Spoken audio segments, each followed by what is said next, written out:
You are looking at Julian's pronunciation guide, where we look at how to pronounce better some of the most mispronounced words in the world, like this other curious word. But how do you say what you're looking for today?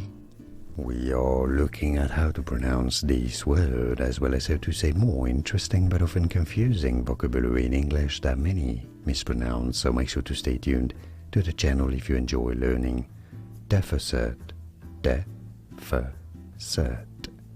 Stress on the first syllable. Both British and American pronunciations are similar here as deficit. And now you know. Like and subscribe if you found this video useful. More videos for you here on how to pronounce more interesting words and names that many get wrong. I'll see you there to learn more. Thanks for watching.